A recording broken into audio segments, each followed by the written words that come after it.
La diversité, c'est l'assurance vie d'une espèce.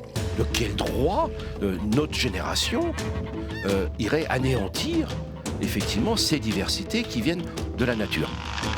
Pourquoi un tel aveuglement et pourquoi une telle inertie? Parce qu'il y a toujours cette idée que le progrès se fait contre la nature. Il n'y a pas une solution. La solution, c'est de repenser la façon dont le modèle fonctionne.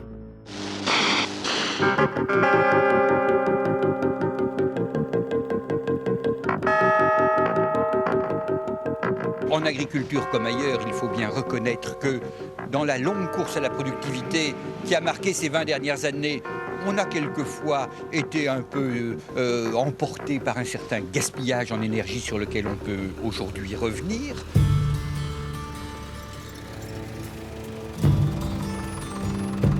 Il faut que l'ensemble des citoyens soient conscients que les terres agricoles, c'est un produit rare. C'est l'outil de travail de l'agriculteur. Comme si ça ne suffisait pas, le vin avec des colorants, les pommes couvertes d'insecticides, la viande provenant d'animaux engraissés avec des antibiotiques. Mais ça n'est plus possible. Que vraiment le problème de l'énergie est aussi dramatique que cela? Extrêmement. Et on peut imaginer que nos enfants puissent un jour manquer de ces esclaves électriques dont nous avons si facilement la disposition.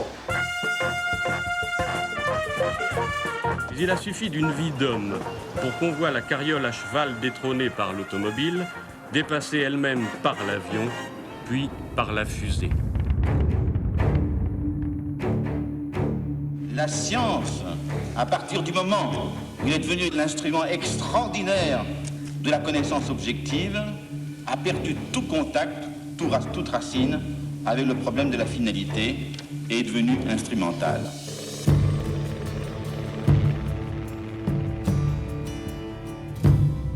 Imaginez des fleurs sans papillons, des ruisseaux sans libellules, des jardins sans coccinelles.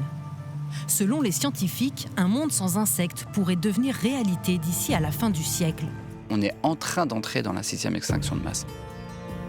On ne connaît pas, nous les êtres humains, de meilleurs solutionneurs de problèmes, de meilleurs inventeurs que la nature. La nature est une bibliothèque qu'on a brûlée au lieu de la lire. Il faut vraiment un retour à la biodiversité et il faut vraiment que les gens comprennent qu'il faut qu'on sauvegarde un potentiel évolutif à cette vie. On tue la nature pour construire des immeubles, pour faire des supermarchés, tout ça. Et du coup, on a besoin de la nature pour vivre. Et du coup, il faut la sauver.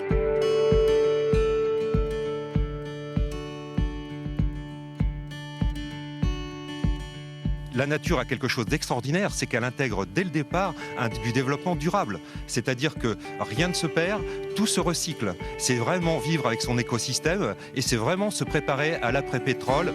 Il ne s'agit pas simplement de recopier ce que fait différentes espèces, mais de le faire de manière durable, avec le moins d'énergie possible, avec zéro déchet, avec une certaine éthique. Aujourd'hui, il faudrait créer une symbiose entre l'intelligence humaine, la nature et la technosphère.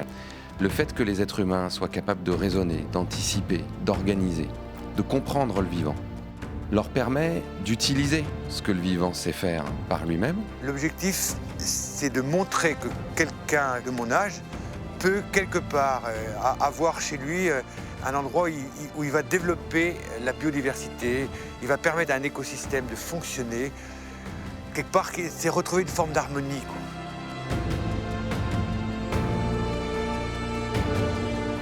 Ce qu'on a besoin demain, ce sont des citoyens humanistes. Il faut faire revenir les humanités dans l'école. Qu'est-ce que vous avez appris ici cette semaine? Apprendre à vivre avec les choses qu'on a sur les lieux, à coopérer, voilà. L'écologie. L'échelon sur lequel on peut agir et qui est le plus facile, le plus direct, qui crée de l'emploi, qui réabsorbe du carbone, qui recrée de la biodiversité et qui recrée du lien social, c'est l'échelon local. Est-ce que l'homme voudra, acceptera de se considérer désormais comme un des éléments de la biosphère, comme on dit maintenant, un des éléments de la nature vivante, ou bien est-ce qu'il continuera à se considérer comme le propriétaire de tout ce qui est à la surface du globe, avec le droit de vie et de mort, d'abus éventuels sur les ressources de la nature.